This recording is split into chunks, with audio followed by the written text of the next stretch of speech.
మీరు కరెక్ట్ చేస్తూ ఉండండి. So first JavaScript is used to develop web pages, which is not true. బేసిక్గా web పేజెస్ని develop చేయడానికి జావాస్క్రిప్ట్ని మనం యూజ్ చేయం. మనం జనరల్గా HTML అండ్ CSS యూజ్ చేస్తాం. కాకపోతే దీంట్లో ఒక చిన్న నిజం ఏంటంటే, ఇన్ ద ఫ్యూచర్ అంటే మీరు ఇప్పుడు రియాక్ట్ యూజ్ చేస్తున్నారు. రియాక్ట్లో మనం ఏం చేస్తున్నాం అంటే జావాస్క్రిప్ట్ నుంచి HTML పేజెస్ అంటే HTML ఎలిమెంట్స్ని జనరేట్ చేసి మనము మన యాక్చువల్ వెబ్ పేజ్లో ఇన్సర్ట్ చేస్తాం అనమాట. సో అది టూ మచ్ ఎర్లీ, అంటే నేను దాని గురించి మెల్లగా మాట్లాడతాను, ఇప్పుడే కాదు. So that is what actually called as componentization. React చేసే పని కానీ యాంగులర్ చేసే పని కానీ అదే బేసిక్గా. జావాస్క్రిప్ట్ నుంచి HTML ఎలిమెంట్స్ని జనరేట్ చేయడం, తర్వాత CSSని జనరేట్ చేయడం, ఇలా అనమాట. నిన్న నాకు ఒక వర్క్ వచ్చింది. అంటే వర్క్ అంటే ఏం లేదు, కొత్త కంపెనీ అది. ఆ కంపెనీలో వాళ్ళు ఆల్రెడీ జావా డెవలపర్స్. సో ఆ జావా డెవలపర్స్ ఏం చేస్తున్నారంటే HTML పేజ్లో, అంటే జావా డెవలపర్ ఒక లిస్ట్ ఆఫ్ కస్టమర్స్ని జనరేట్ చేయగలుగుతాడు, కానీ ఆ లిస్ట్ ఆఫ్ కస్టమర్స్ని HTML పేజ్లో ప్రింట్ చేయాలి అని అంటే బ్యాక్ ఎండ్లో వాళ్ళు కోడ్ రాయాల్సి వచ్చేది అనమాట ఈ జనరేషన్ కోసం. దానికి ఎక్కువ లోడ్ అయిపోతుంది అని చెప్పేసి ఇప్పుడు ఫ్రంట్ ఎండ్లో రాయమని చెప్తున్నారు. అది కూడా కష్టం అయిపోతుంది వాళ్ళకి బేసిక్గా, అది రాక. So they are very much what you say concern. Sir మీరు చేసి పెడతారా, would you like to accept our proposal అన్నట్టు మాట్లాడుతున్నారు. అల్టిమేట్ లెవెల్ ఏంటంటే, సో ఇఫ్ యూ అంటే ఇదే పనిని చేయడానికి చాలా మందికి కుదరట్లేదు. వాళ్ళు బ్యాక్ ఎండ్ ఉండే లోడ్ని ఎలా తగ్గించుకోవాలో తెలియక పాపం UI డెవలపర్స్ మీద చాలా డిపెండెన్సీ పెరిగిపోయింది రోజు రోజు. సో సార్ చాలా డిపెండెన్సీ ఉందండి, చాలా ఎక్కువ జాబ్స్ ఉన్నాయి. సో తొందరగా నేర్చుకుని తొందరగా మీరు గెట్ ఇన్ అయిపోండి. ఓకే, సో ఎందుకంటే ఈ .NET డెవలపర్స్, జావా డెవలపర్స్ వాళ్ళు ఆల్రెడీ నాకు చాలా లాంగ్వేజ్ వచ్చు అనేంత లెవెల్ ఉంటుంది అనమాట వాళ్ళకి, చాలా మందికి. వాళ్ళందరూ నేర్చుకోవడానికి హెజిటెంట్లో ఉన్నారు. అంటే ఏం నేర్చుకుంటాం జావా స్క్రిప్ట్ అన్నట్టు ఉన్నారు. ఆల్రెడీ బోల్డ్ అంతా జావా చేస్తున్నాం కదా అని. ఎస్పెషలీ UI డెవలపర్స్ అంటే UI designers, Photoshop, HTML, CSS వాళ్ళే 90% జావా స్క్రిప్ట్ నేర్చుకుంటున్నారు, వైస్ వర్సా రియాక్ట్ కానీ యాంగులర్ కానీ. సో వాళ్ళకి అర్థమైపోతుంది ఏమని, జావా స్క్రిప్ట్, రియాక్ట్, యాంగులర్ లేకపోతే వాళ్ళ లైఫ్స్ అంత సెక్యూర్ కాదనే విషయం వాళ్ళకి మెల్లమెల్లగా తెలుస్తుంది. సారీ. సో వాళ్ళందరూ నేర్చుకునే లోపల మీరు నేర్చేసుకుని రెడీగా ఉంటే that would be better. Okay, సరే. Anyways, let's come to point. అలాగా ఇన్ని రోజులు జావా స్క్రిప్ట్ అంటే HTML పేజెస్ని డైనమిక్గా జనరేట్ చేయడానికి బ్యాక్ ఎండ్ జావా కానీ, PHP కానీ, .NET కానీ, అదే మన ASP.NET కానీ అవసరం అయ్యేది. ఇప్పుడు ఆ పేజెస్ని, HTML కంటెంట్ని, HTML వ్యూని జనరేట్ చేయడానికి జావా స్క్రిప్ట్ వాడుతున్నారు. ఆ పర్పస్లో JavaScript is use to control అని మనం అనుకోవచ్చు అనమాట. కంట్రోల్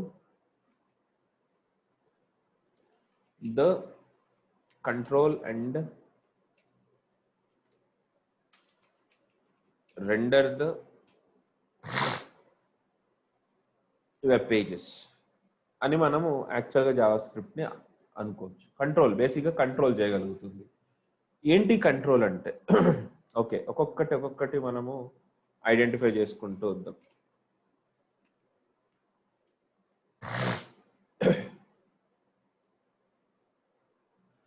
సరే, ఇప్పుడు మనకి ఇది ఒక పేజ్ అనుకోండి. ఈ జనరల్గా any web page is a combination of HTML and CSS.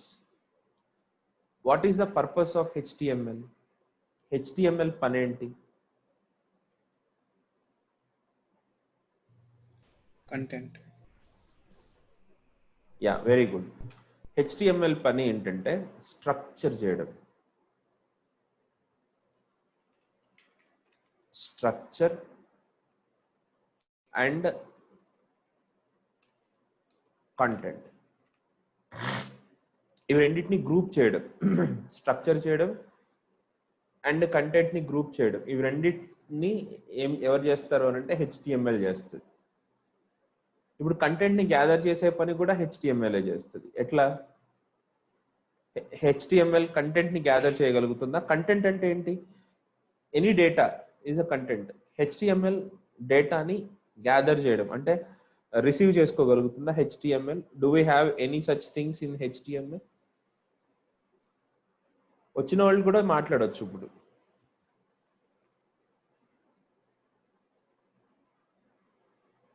మనం ఇన్పుట్ ఇస్తాం కదా. Very good answer.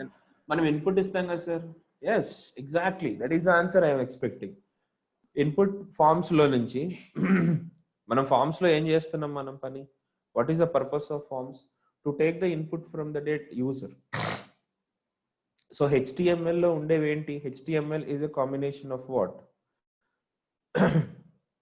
HTML is a combination of elements, tags, తర్వాత attributes, properties. ఇవన్నీ దేనికోసం? వీటన్నిటిని యూజ్ చేసి బేసిక్గా మనం స్ట్రక్చర్ చేసుకోవచ్చు మన పేజ్ని. ఒక టేబుల్లో కానీ, లేకపోతే ఒక పారాగ్రాఫ్స్లలో కానీ, లేకపోతే ఒక డివిజన్స్ త్రూ కానీ బేసిక్ స్ట్రక్చర్ అనేది మనము హెచ్టిఎంఎల్ ఎలిమెంట్స్ తోటి, ట్యాగ్స్ తోటి, వాటికి ఉండే అట్రిబ్యూట్స్ తోటి, వాటికి ఉండే ప్రాపర్టీస్ తోటి మనము ఇది స్ట్రక్చర్ చేసుకోవచ్చు. అలాగే హెచ్టిఎంఎల్ ఎలిమెంట్స్లో ఇంకా కొన్ని ఎలిమెంట్స్ ఉన్నాయి. ఏంటవి? ఫామ్ ఎలిమెంట్స్ అని. ఆ ఫామ్ ఎలిమెంట్స్ తోటి మనం ఏం చేయొచ్చు? We can create forms. Sorry, create. అదే అల్టిమేట్ గా ఫార్మ్స్ ని క్రియేట్ చేసి మనం చేసుకోగలిగేది ఏంటి? What is the purpose of creating forms? Data visualization. Forms తోటి డేటాని విజువలైజ్ చేస్తారు. అది డేటా తీసుకోవడం. First of all to take the input from the user కదా, to take the data from the user, to collect. That is what collection. Collect the data from the user. ఆ collection అనే work ను కూడా మనం HTML అనే చేస్తున్నాం. రెండోది. Yeah, దీని తర్వాత ఇంకొక బ్యూటిఫుల్ పాయింట్ ఏంటంటే, ఇక్కడ అర్థం ఒకసారి,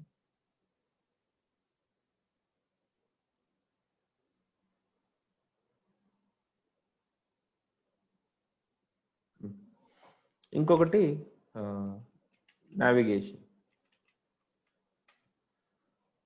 how do I say that is navigation?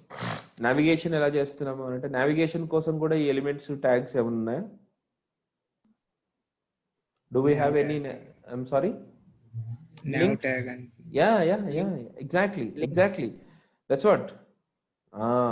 మన యాంకర్ ట్యాగ్స్ ఏం చేస్తాయి? మన హెచ్టిఎంఎల్ ఎలిమెంట్స్ లో ఏ అనే ట్యాగ్ ఉంది, ఏ అనే ఎలిమెంట్ ఉంది, యాంకర్ ఎలిమెంట్. అదేం చేస్తుంది? Navigation from one page to another website. Yeah, or else అదే పేజ్ లో ఇంకొక ప్లేస్ లోకి కూడా మనల్ని తీసుకెళ్తుంది. That is comes under links. Okay, anchors అనండి మీరు. That is the right word. Anchors and links ఇవి ఏం చేస్తాయంటే మనకి ఒక పేజ్ లోంచి ఇంకొక పేజ్ లోకి ట్రాన్స్ఫార్మ్ చేస్తాయి. నేను ఒక చిన్న క్వశ్చన్ అడుగుతున్నాను. ఇప్పుడు అందరూ హెచ్టిఎంఎల్ బేసిక్స్ అన్న తెలిసిన వాళ్ళే కదా. Is there any other way to navigate from one page to another page within the say using HTML elements? ఇంకా ఇంకొక వే ఏమన్నా ఉందా? హెచ్ రిఫరెన్స్ అది యాంకర్ ట్యాగ్ లోనే కదా మనం చేసేది. ఓకే, అయితే అక్కడ లిటరల్ గా నావిగేషన్ కోసం యూజ్ చేయకపోయినప్పటికీ కూడా మనము డేటాని సెండ్ చేయడానికి కానీ వేరే exactly form submission on submit లో కూడా దట్ ఈస్ కాల్డ్ యాక్షన్ అనే అట్రిబ్యూట్ ఉంటుంది ఒక ఫామ్ కి. ఆ అట్రిబ్యూట్ లో మనము మెన్షన్ చేసేయచ్చు ఏది ఎక్కడికి వెళ్ళాలి అని. సో అల్టిమేట్ గా HTML is having only this structure, content and navigation. This is basically comes with HTML. ఇంకొక పర్సన్ ఎవరున్నారు పక్కన సబ్సిడరీగా ఎవరు ఏమున్నారు అని అంటే 1 సెకండ్ ఇలా పెట్టేద్దాం.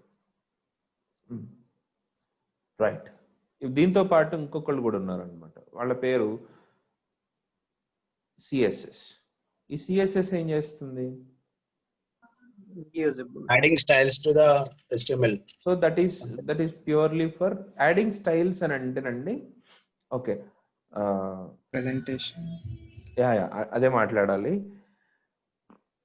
ఒకసారి ఒక పర్సన్ అయితే మరి అంటే కొంతమంది తెక్క ఇంటర్వ్యూస్ ఉంటారు. అంటే సరే మీకు తెలుసా లేదా అని అడగడం గురించి కాదు, ఏదేదో మాట్లాడతారు వాళ్ళకి నచ్చినట్టు. That is only to test your patience. గుర్తుపెట్టుకోండి, మీ పేషెన్స్ని టెస్ట్ చేయడానికే. అల్టిమేట్లీ మీ మేనేజర్స్, మీ లీడ్లు ఎవరు మహానుభావులు లేకపోతే వివేకానందలు ఉండరు. అందరూ ప్రకాష్ రాజులు, సోను సుద్దులే ఉంటారు. ఐఎమ్ సారీ, ఊరికే చెప్తున్నా. ఎట్లా అంటే వాళ్ళకి అంత ఓపిక ఉండదు బేసిక్గా.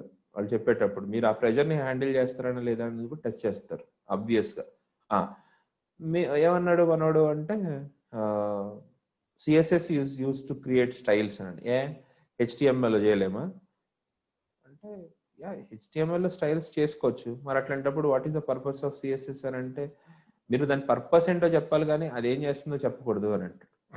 ఓకే, ఇంటర్వ్యూ ఎట్లా మరి అతను ఏ మూడ్లో ఉండి తీసుకున్నాడో తెలియదు ఇంటర్వ్యూ, కానీ పాపం అతను సార్ నేను కరెక్ట్గానే చెప్పాను కదా అంటే ఏమో మరి చూద్దామంటే సెలెక్ట్ అయ్యారు. That's a different thing. So point ఏంటంటే, yes CSS is there to separate the presentation from HTML. హెచ్టిఎంఎల్లో మీరు ఇన్లైన్ స్టైల్ షీట్స్ స్టైలింగ్ రాయకూడదని ఎక్కడా లేదు కదా. So CSS is to separate the presentation layer or presentation work from the HTML. అది ఒక dynamic particular answer.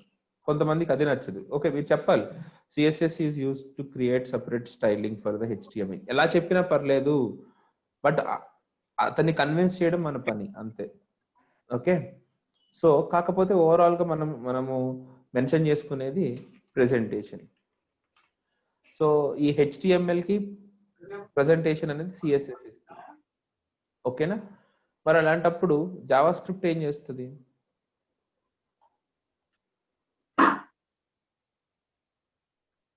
behavior. Yes, it will add, first of all, it will control.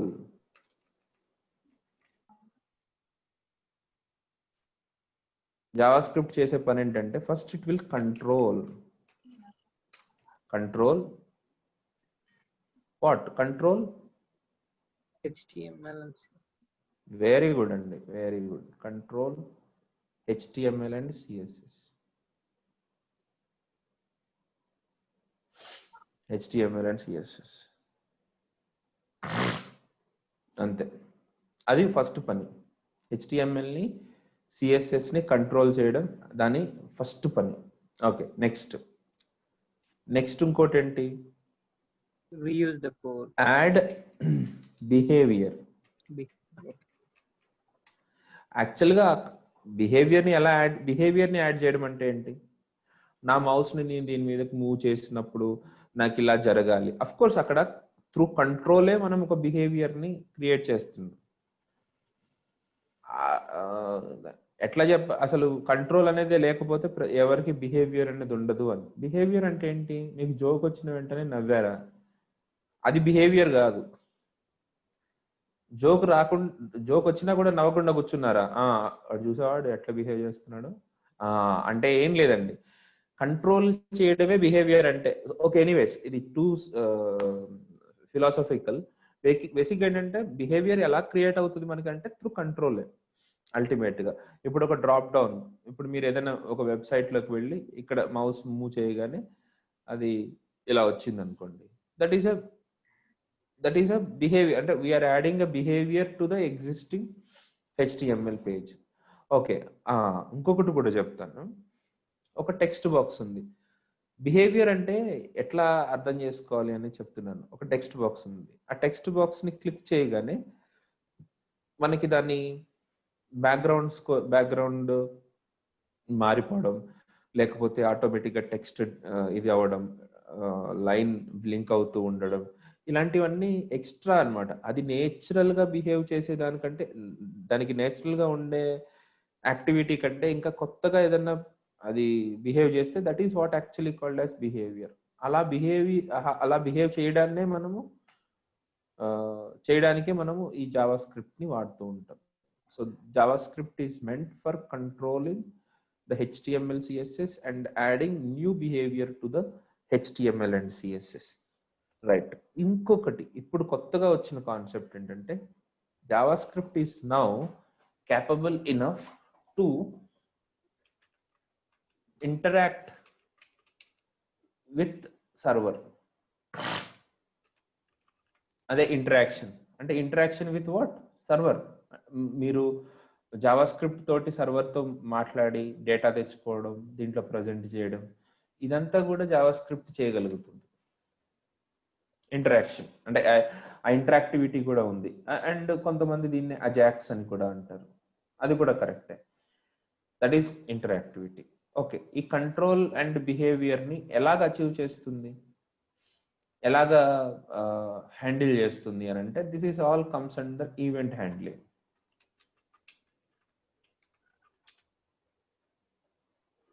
So this is also a job of JavaScript.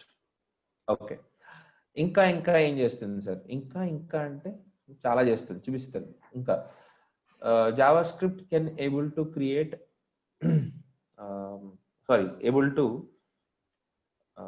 store the data. Storage, are you sure, doctor? Yes. ఎలా చెప్తారు sir మీరు storage అని అంటే? మనకు ఇప్పుడు కొత్తగా local storage అని వచ్చినాయి. అఫ్ కోర్స్ అది HTML5 పనే, కానీ దాన్ని హ్యాండిల్ చేసేది ఎవరు? స్టోరేజ్ని హ్యాండిల్ చేసేది జావా స్క్రిప్ట్.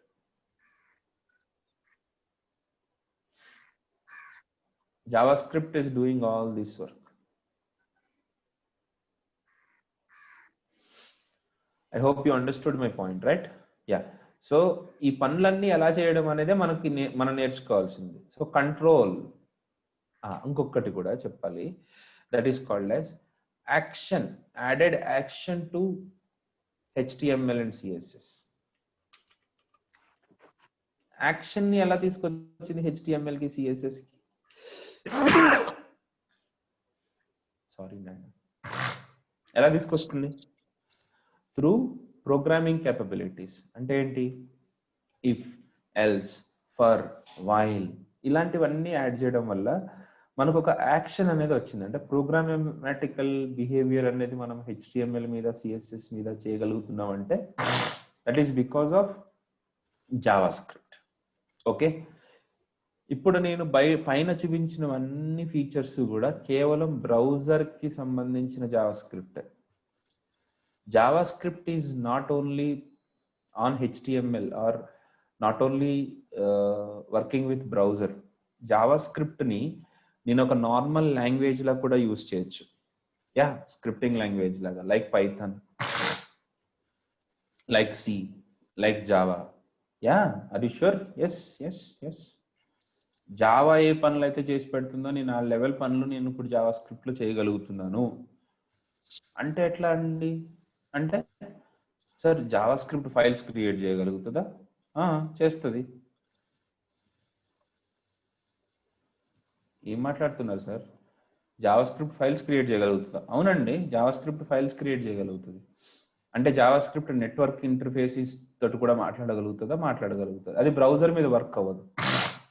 మీకు నార్మల్గా విండోస్లో అంటే మీకు ఒక పేజ్గా వచ్చేస్తుంది, ఒక ప్రోగ్రామాటికల్ టూల్గా వస్తుంది. కానీ దానికి ఎట్లా వచ్చింది సార్ కేపబిలిటీ? మనకి జావా స్క్రిప్ట్ ఇప్పుడు నేను నార్మల్గా ఒక నోట్ ప్యాడ్ ఓపెన్ చేసి దాని మీద జావా స్క్రిప్ట్ కోడ్ రాసి ఎగ్జిక్యూట్ చేస్తే మరి అది రన్ అవ్వదు కదా నార్మల్ కంప్యూటర్ మీద అని అంటే మీ కంప్యూటర్స్లో రన్ అవ్వదు, నా కంప్యూటర్లో రన్ అవుతుంది. ఎట్లా? దానికి నేను ఒక గొప్ప లాంగ్వేజ్ని, ఒక గొప్ప రన్ టైమ్ని డెవలప్ చేశాను. దాని పేరు Node.js. మీరు చేసిరా సార్ అంటే లేదు. యా, అది నేను ఐడెంటిఫై చేసుకున్నా. Just kidding.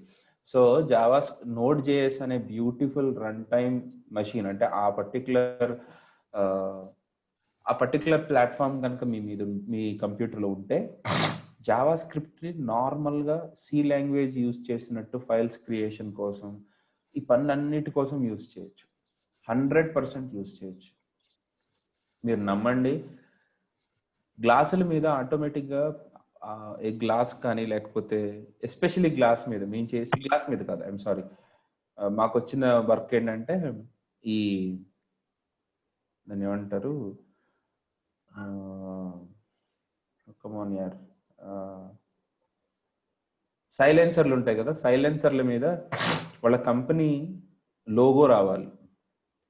సో ఆ కంపెనీ లోగో రావడానికి మేము ఒక కోడ్ రాయాలన్నమాట. 3D యానిమేషన్లో బ్యాక్ ఎండ్లో చేసుకుంటుంది, కానీ దానికి ఇన్పుట్ ఇవ్వడానికి అంటే వాళ్ళ దగ్గర లోగో ఇప్పుడు పల్సర్కి ఒక సైజు లేకపోతే స్ప్లెండర్కి ఒక సైజు, అంటే సైజులో ఉన్నట్టు వాళ్ళు చేసుకుంటారు అనమాట. కాకపోతే మేము ప్రోగ్రామ్ రాసి ఇవ్వాలి. వాళ్ళు ఇన్పుట్ ఇచ్చినప్పుడు పల్సర్ 150 cc అని పెడితే పల్సర్ 150 అనే దాన్ని అక్కడికి రావాలన్నమాట. ఈ వర్క్ కోసం కూడా మేము జావా స్క్రిప్ట్ వాడాం. యాక్చువల్గా ఎందుకు వాడాల్సి వచ్చింది అని అంటే, వాళ్ళు ఈ కోడ్ని అంటే సిలో రాయొచ్చు యాక్చువల్గా, ఎంబెడెడ్ సి, మాకు రాదు ఆ కోడ్. ఓకే, వాళ్ళు వేరే ఐఓటీ డివైజెస్లో ఏదో ఎగ్జిక్యూట్ చేసుకుంటాను అని అంటుంటే జావా స్క్రిప్ట్ను వాడామన్నమాట అక్కడ. So now JavaScript is there everywhere. మరి నాకు ఈ న్యూస్లో ఎంత ట్రూత్ ఉందో నాకు తెలియదు. మరి అయితే ఒక చిన్న విషయం చెప్తాను. జావా స్క్రిప్ట్ మొన్న నాసా వాళ్ళు కొత్త, నాసా కాదు,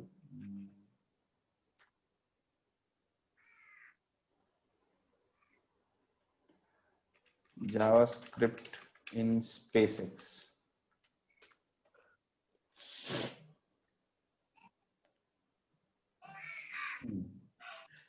దీంట్లో ఎంత ట్రూత్ ఉందో తెలియదు నాకు. స్పేసెస్ డ్రాగన్లో యూఐ డెవలప్మెంట్ కోసం, యూఐ కోసం జావా స్క్రిప్ట్ వాడారు అనేది ఒక న్యూస్ అంతే, ఒక న్యూస్ నాకు తెలిసి. వాళ్ళు దేనికోసం వాడారు అని అంటే ఫ్రంట్, అంటే వాళ్ళ మాన్యువల్ యూజర్ ఇంటర్ఫేస్ కోసం వాడారంట అక్కడ. ఓకే, ఇది ఒక న్యూస్, దీని ఇంతవరకే నాకు తెలుసు, నేను దీన్ని ఎక్కువ చేయలేదు. ఓకే, సో అట్లా మనకి చాలా బాగుంటుంది ఈ జావా స్క్రిప్ట్ నేర్చుకుంటే, యాజ్ ఎ ప్రోగ్రామింగ్ లాంగ్వేజ్గా నేర్చుకుంటే బాగుంటుంది. సో ఇప్పుడు ఈ జావా స్క్రిప్ట్ యూజ్ చేసి బ్యాక్ ఎండ్లో ఏపీఐస్ని క్రియేట్ చేయడం, బై యూజింగ్ నోడ్ ఎక్స్ప్రెస్ చేయడం, ఇలాంటి పనులు కూడా చేసి పెడుతుంది మనకి జావా స్క్రిప్ట్. ఓకే, అది రెండోది. Now JavaScript is used as a database. What are you talking? Ya, JavaScript object notation, JSON నోటేషన్లోనే ఒక డేటాబేసే క్రియేట్ చేశారు, దాన్నే మోంగోడిబి అంటారు. MongoDB works on JavaScript. I mean MongoDB is fundamentally based on JavaScript, notation కానీ అదంతా కూడా. So ఆ రకంగా JavaScript is there everywhere now. మీరు నేర్చుకుంటున్నారు అని అంటే పర్టికులర్గా మంచి లాంగ్వేజ్ నేర్చుకోబోతున్నారు అలా, రైట్? సో జావా స్క్రిప్ట్ ఒక చిన్న పాయింట్ గురించి ఇదంతా ఉందన్నమాట. Next, the program in the language or code to be executed called as script. అయితే ఇదంతా మనం ఎలా ఎగ్జిక్యూట్ చేస్తాం? మనం అయితే ప్రస్తుతానికి HTML పాయింట్ ఆఫ్ వ్యూలోనే మనం మాట్లాడుకోవాలి. HTML ఒక వెబ్ పేజ్ పర్స్పెక్టివ్లోనే మనం మాట్లాడుకుందాం. సో వెబ్ పేజెస్ విషయంలో మనము ఎలాగా చేయాల్సి ఉంటుంది? How do we do that?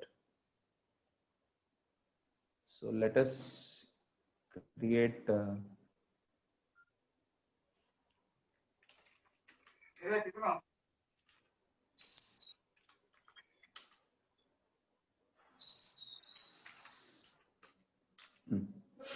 So మామూలుగా ఒక HTML పేజ్లో మనం జావా స్క్రిప్ట్ని ఎలా ఇంక్లూడ్ చేస్తాం? Okay, so CMD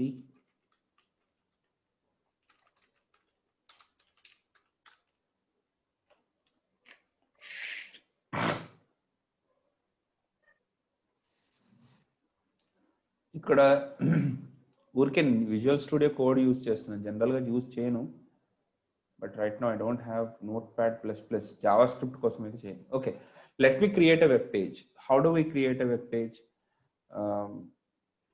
intro.html. దీంట్లో మనం HTML పేజ్ని రాసుకుంటున్నాం. HTML head body. ఈ బాడీ లోపల ఒక h1 hello javascript save. So దీన్ని మనం ఎలా ఎగ్జిక్యూట్ చేస్తాం? మనం అదే ఫోల్డర్లోకి వెళ్ళి రైట్ క్లిక్ చేసి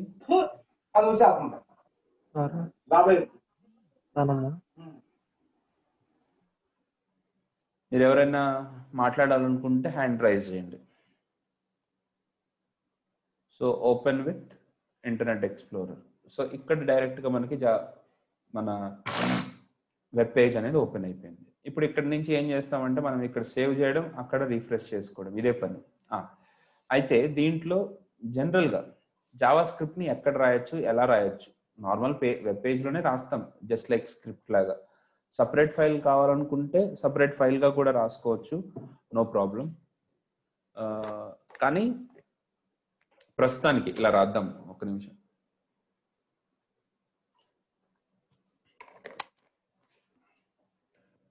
సో హెడ్ సెక్షన్లో ఒక స్క్రిప్ట్ ట్యాగ్ యూజ్ చేసి రాసుకోవచ్చు.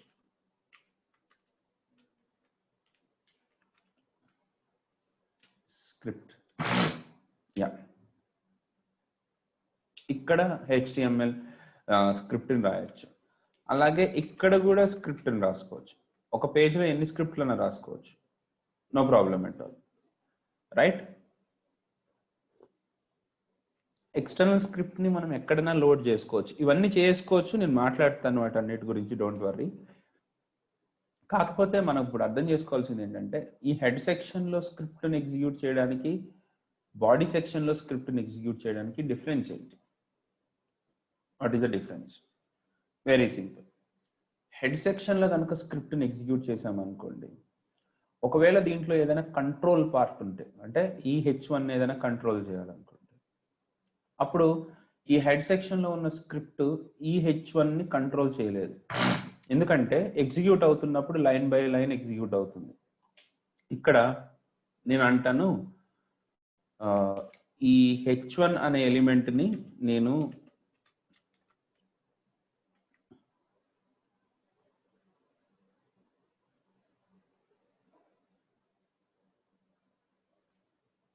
రాజేష్ ఒక్క నిమిషం, which script executes first? Yeah, first ఈ స్క్రిప్ట్ ఎగ్జిక్యూట్ అవుతుంది.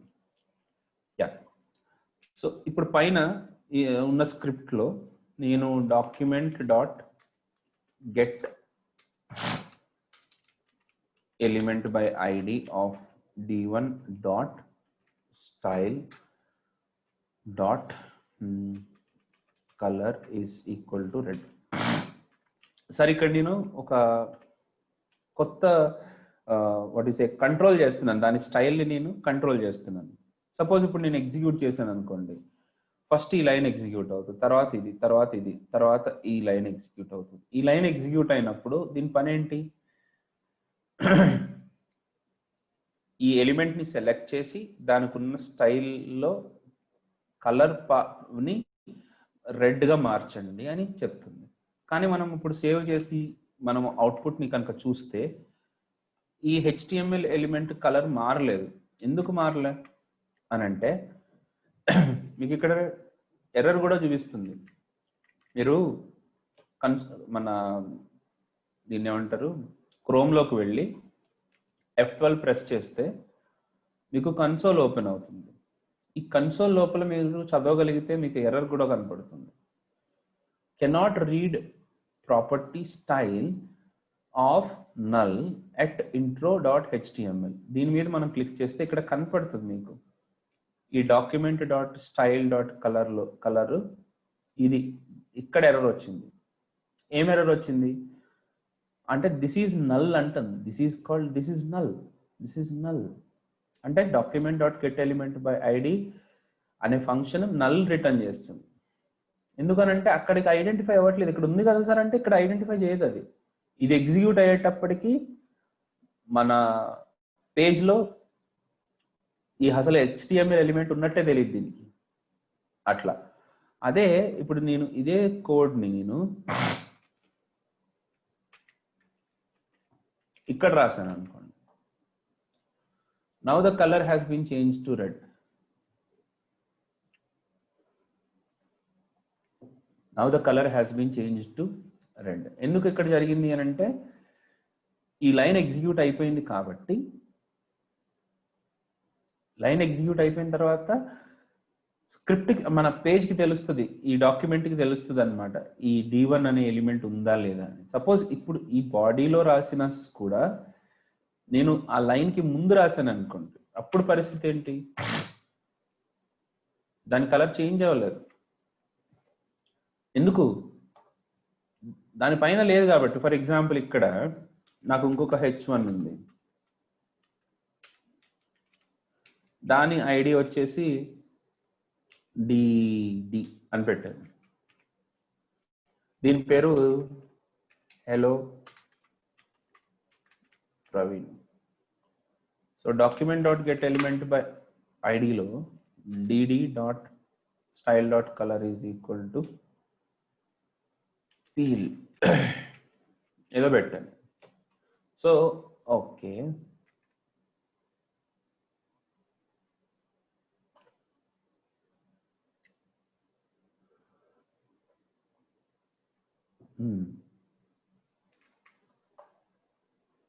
Yeah perfect. మంచి పాయింట్ ఇది. ఇది కూడా మంచి పాయింట్ డిస్కస్ చేయడానికి. చెప్తాను. ఇప్పుడు చూడండి అవుట్పుట్.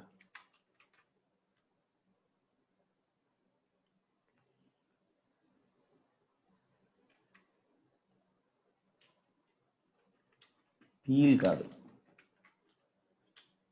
టీల్. యా కలర్ పేరు అదంతే.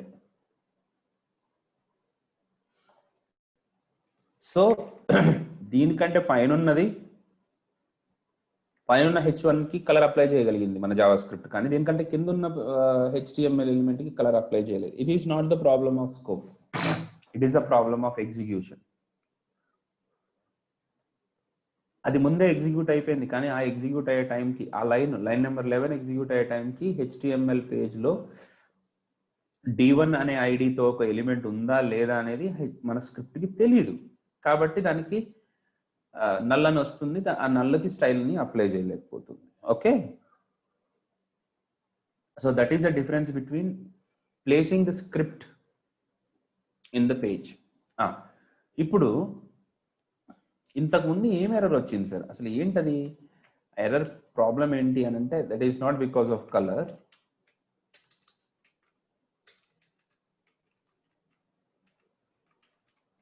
that is not because of color, that is because of error. Very important thing అండి ఇది. జావా స్క్రిప్ట్లో ఒక లైన్లో ఎర్రర్ వచ్చింది అని అంటే దాని కింద ఉన్న ఏ మహాభారతాన్ని ఎగ్జిక్యూట్ చేయదు. దాని కింద మహాభారతం ఉండండి, మోడీ గారి స్పీచ్ ఉండనివ్వండి, ఎగ్జిక్యూట్ అవ్వదు అది.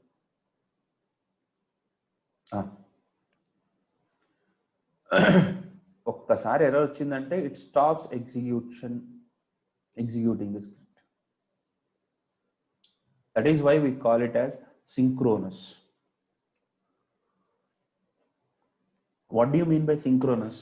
ఒక్కసారి ఒక లైన్ ఎగ్జిక్యూట్ అయిన తర్వాత మాత్రమే ఇంకొక లైన్ ఎగ్జిక్యూషన్లోకి అవుతుంది. ఈ ఎగ్జిక్యూషన్ అయిపోయిన తర్వాత మాత్రమే ఇంకొక లైన్ ఆఫ్ ఎగ్జిక్యూషన్ జరుగుతుంది. ఇలాగా స్టెప్ బై స్టెప్ జరగడాన్ని synchronous execution of the code అని అంటారు. Synchronous execution of the code. Okay, మరి asynchronous execution of the code అంటే ఏంటి సార్ అని అంటే అలా కూడా చేసుకోవచ్చు మనం. అసింక్రోనస్ వేలో కూడా చేసుకోవచ్చు. ఎలాగా అంటే ఇప్పుడు ఈ లైన్ ఎగ్జిక్యూషన్ తోటి ఈ లైన్ ఎగ్జిక్యూషన్ సంబంధం ఉండదు. ఈ లైన్లో ఎర్రర్ వస్తే ఎర్రర్ రానివ్వండి, ఈ లైన్ ఎప్పుడు జరుగుతుందో ఎప్పుడు కంప్లీట్ అవుతుందో అప్పుడే కంప్లీట్ అవ్వనివ్వండి. This will not block or this will not stop execution of this particular line of code. అలాగ కనుక మనకి పాస్ ఆన్ చేసేయించగలిగితే దట్ ఈస్ కాల్డ్ యాజ్ ఏసింక్రోనస్.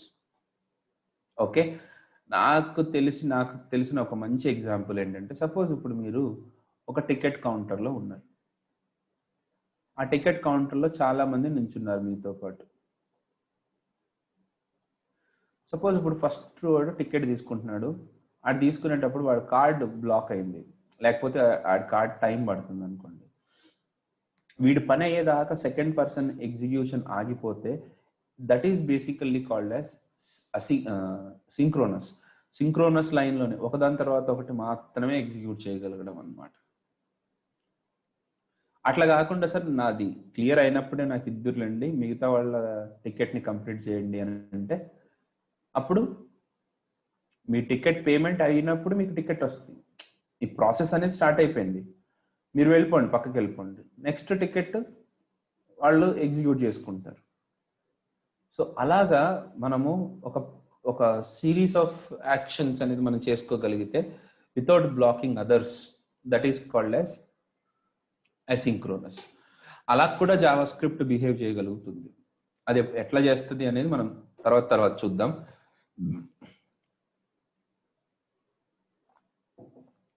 ముందైతే దీన్ని అర్థం చేసుకోవాలన్నమాట. సో ఒక్కసారి సింక్రోనస్ లోనే ఉంటే ఒకసారి ఎర్రర్ వచ్చి స్టాప్ అయింది అని అంటే మిగతాది ఎగ్జిక్యూట్ అవ్వదు. సార్ మీరు మన ఎక్సెప్షన్ హ్యాండ్లింగ్ అవి కూడా మనం యూజ్ చేయొచ్చు కదా అంటే 100% చేసుకోవచ్చు, నో ప్రాబ్లం ఎట్ ఆల్. కానీ ఎక్సెప్షన్ హ్యాండ్లింగ్ అనేది ఇక్కడ పాయింట్ ఆఫ్ వ్యూ కాదు. నేను అసింక్రోనస్ ఫంక్షన్స్ గురించి ఎక్కువ ఇంపార్టెన్స్ ఎంఫసైజ్ చేద్దాం అనుకుంటున్నాను కాబట్టి నేను ఆ రకంగానే చెప్తున్నాను. ఓకే, యా, ఎక్సెప్షన్ హ్యాండ్లింగ్ కూడా చేసుకోవచ్చు మీరు, but hardly we use that man. But this is the way we use in the Java script.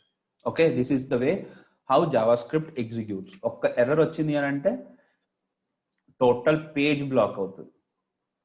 మిగతా దాని కింద మంచి కోడ్ ఉంది, ఎగ్జిక్యూటబుల్ కోడ్ ఉంది, మంచి కోడ్ ఉంది, అది పైనే ఉంది, అది చేస్తే వర్క్ అవుతుంది. అయినా సరే once error comes, no way. Right, ఇంకొకటి కూడా మనం చూసుకోవాలి. ఇంకొక స్క్రిప్ట్ తీసుకుందాం, దీని కింద ఇంకొక స్క్రిప్ట్ రాసుకుందాం. ఆ స్క్రిప్ట్లో కనుక ఈ కోడ్ ఉంటే అప్పుడు పరిస్థితి ఏంటి? యా, ఇలాంటివి మీరు టెస్ట్ చేసుకుంటూ ఉండాలి. ఇది చూసారా, స్క్రిప్ట్లు వేరైతే స్క్రిప్ట్ లొకేషన్ వేరైతే, అంటే ఈ స్క్రిప్ట్లో ఒకసారి ఎర్రర్ వచ్చిందంటే ఆ లైన్ మాత్రమే ఆగుతుంది. స్క్రిప్ట్ వేరేదైతే అప్పుడు అది ఆగదు, దాని ఎగ్జిక్యూషన్ ఫ్లో అది కంటిన్యూ చేసుకుంటుంది. దీంట్లో ఏమైనా ఎర్రర్ ఉంటే ఈ స్క్రిప్ట్లో ఉన్న కోడ్ మాత్రమే ఆగుతుంది. For example style dot background colour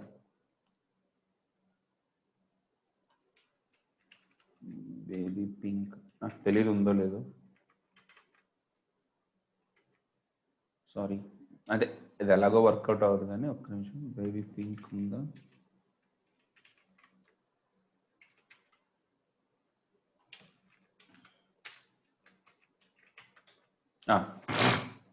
so ఇప్పుడు ఇక్కడ ఇదే పనిని ఇక్కడ చేశాను అనుకోండి, ఏమవుతుంది? పింక్ అనేది అప్లై అవ్వదు ఇంకా. ఎందుకు? ఈ స్క్రిప్ట్లో ఎర్రర్ వచ్చింది కాబట్టి ఈ స్క్రిప్ట్లో ఆ ఎర్రర్ వచ్చిన తర్వాత ఉన్న లైన్స్ ఏవి ఎగ్జిక్యూట్ అవ్వవు. మరి మిగతా స్క్రిప్ట్ ట్యాగ్స్ ఎగ్జిక్యూట్ అవుతాయా? బంగారం లాగా. ఈ విషయాన్ని కూడా మీరు తెలుసుకోవాలి. ఓకే, అలాగా ఒక స్క్రిప్ట్ని ఎలా ఎగ్జిక్యూట్ చేయాలి అనేది ఇక్కడ మనం తెలుసుకోబోయే పాయింట్ అన్నమాట. So interaction with the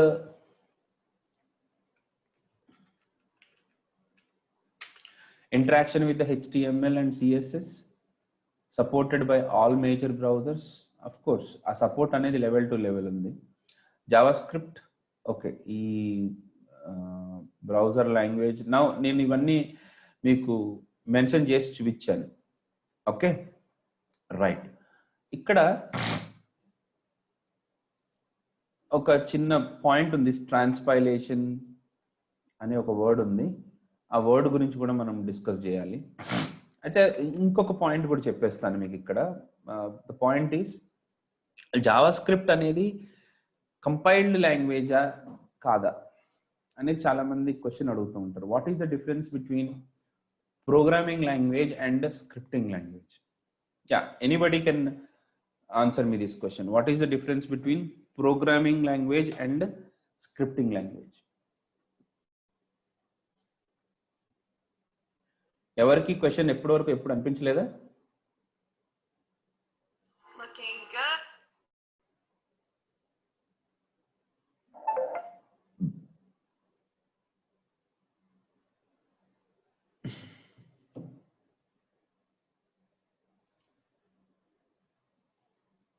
yeah Sai.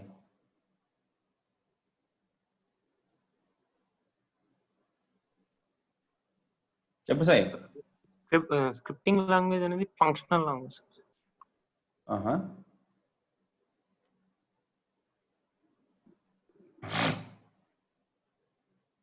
మీరు అడిగిన క్వశ్చన్ ఒకసారి రిపీట్ చేయండి. What is the difference between programming language and scripting language? అంతే.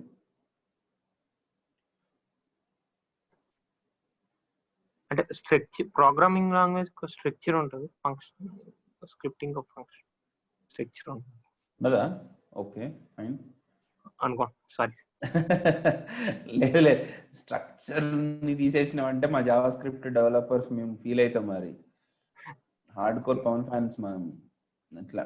Okay, so right. ఓకే, అదేం లేదు, అది చాలా మందికి తెలియకపోవచ్చు, అదేమి పాపమేం కాదు. ఎస్, థింగ్ ఏంటంటే answer is object code. Programming language generate object code after compilation. Okay, మీరు సి లాంగ్వేజ్ కానీ జావా కానీ C++ కానీ ఈ ప్రోగ్రామింగ్ లాంగ్వేజెస్ మీరు ఎప్పుడు కోడ్ రాసినా సరే that will give you A object code. Yeah got it sir. ఇది స్ట్రక్చరల్ లాంగ్వేజ్ ఏంటంటే కంపైలేషన్ రన్ టైం ఒకేసారి అయిపోతుంది. మన స్క్రిప్టింగ్ లాంగ్వేజెస్ ఏంటంటే compilation immediately followed by interpretation.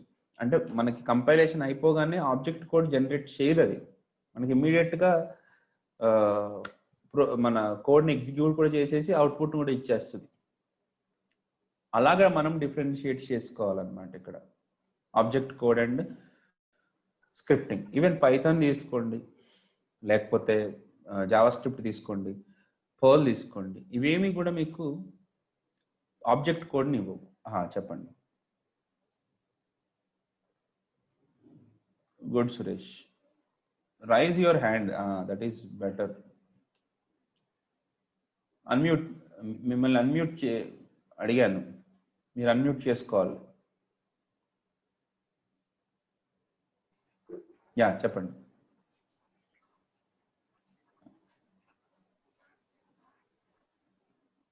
Suresh చెప్పండి, ప్లీజ్ అన్మ్యూట్ యువర్ సెల్ఫ్.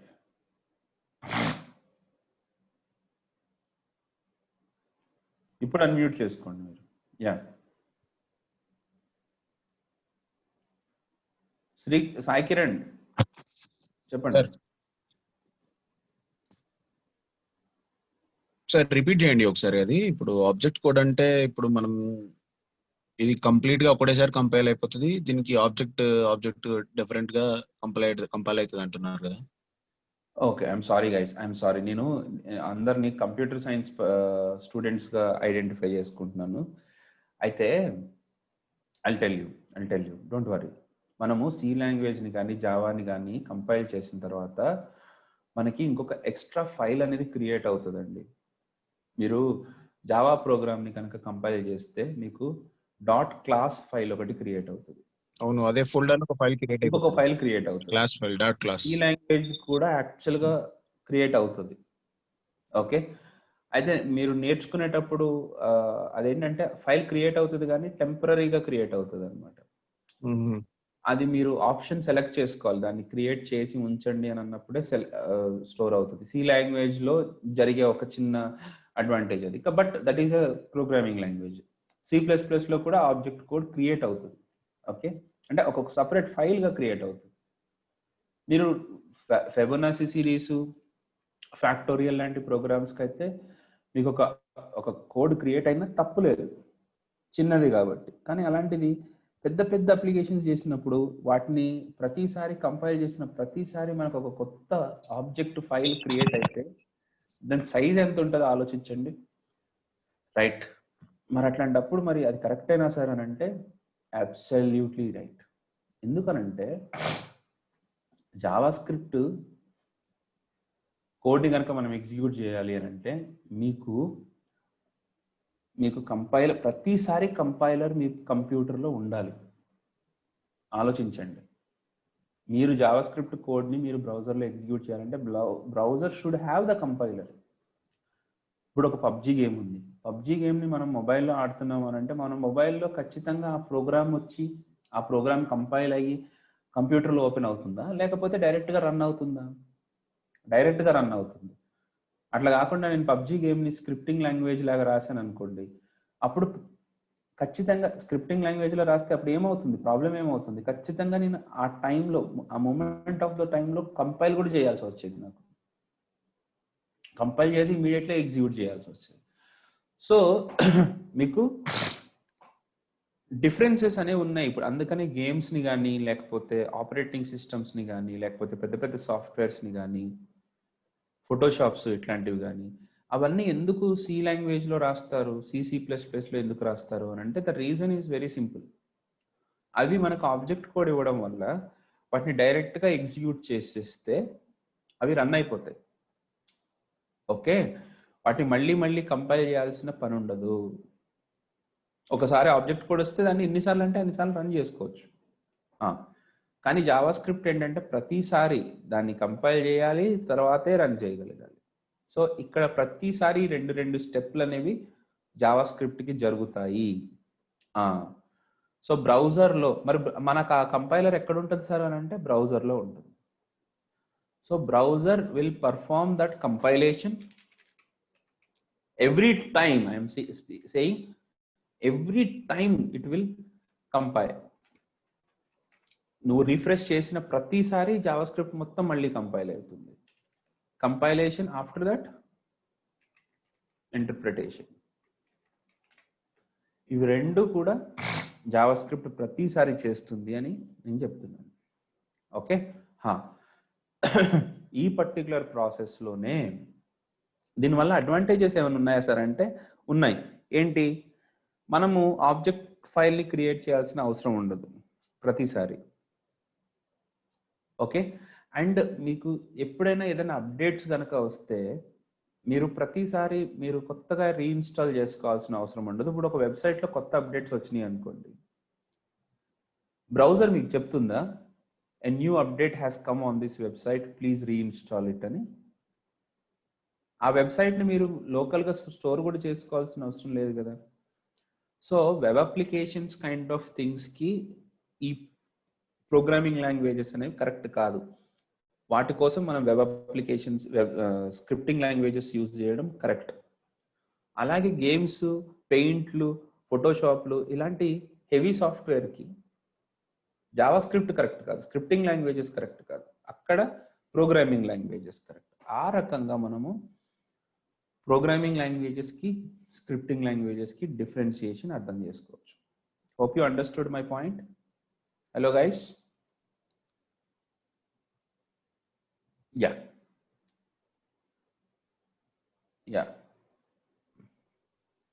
చెప్పు బాను. అదేం లేదు sir. So Java script run చేసిన ప్రతిసారి ఆ ఆబ్జెక్ట్ ఫైల్ రన్ క్రియేట్ అవుతుందా? క్రియేట్ అవుతుంది కానీ స్టోర్ అవ్వదు.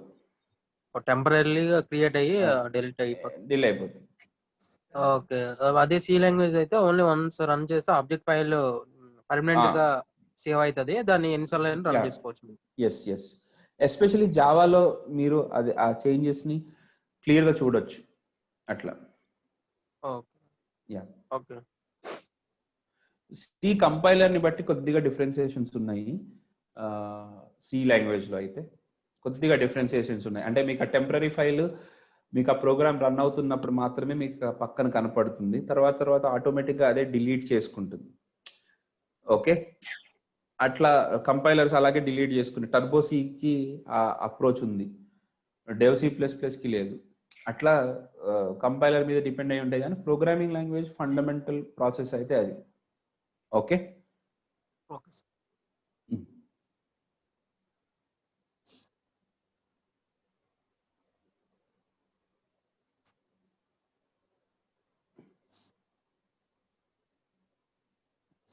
నో కుకీలో స్టోర్ అవ్వదు, రన్ టైమ్ ఇంజన్లో స్టోర్ అవుతుంది అంతే. What about web based games? Web based games అని అంటే సార్ అది చాలా పెద్ద క్వశ్చన్ ఆన్సర్ చేయడానికి. వెబ్ బేస్డ్ గేమ్ అంటే మీకు అది క్లౌడ్లో రన్ అవుతుందా, లేకపోతే చిన్న చిన్న వెబ్ బేస్డ్ గేమ్స్ ఉన్నాయి మన బ్రౌజర్లో రన్ అయ్యేవి, వాటికి మళ్ళీ రీఫ్రెష్ చేశారంటే మళ్ళీ కంపైల్ అయినట్టే, మళ్ళీ కంపైల్ అవుతుంది. ఎస్, కానీ మీకు క్లౌడ్ బేస్డ్ రన్నింగ్ ఒకటి ఉంటుంది ఇప్పుడు. అట్లాంటి వాటికి మనము బ్రౌజర్లో జస్ట్ UI మాత్రమే చూపిస్తాం. It's like a screen sharing kind of thing అనమాట. So that is too much. నేను ఒక పాయింట్ చెప్పాలనుకుంటున్నాను. ఆ పాయింట్ ఏంటి అని అంటే, what is the difference between programming language and scripting language. Ya, okay, చలో guys, that's it for today. See you tomorrow. Anybody here for Angular? దీంట్లో ఎవరైనా పర్టికులర్గా Angular కోసం ఉన్నారా?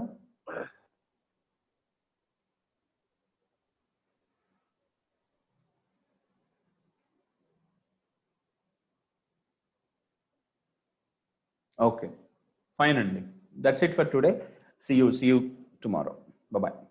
See you tomorrow. రేపు క్లాస్ ఉంది, రేపు మనం డిస్కస్ చేద్దాం. Bye.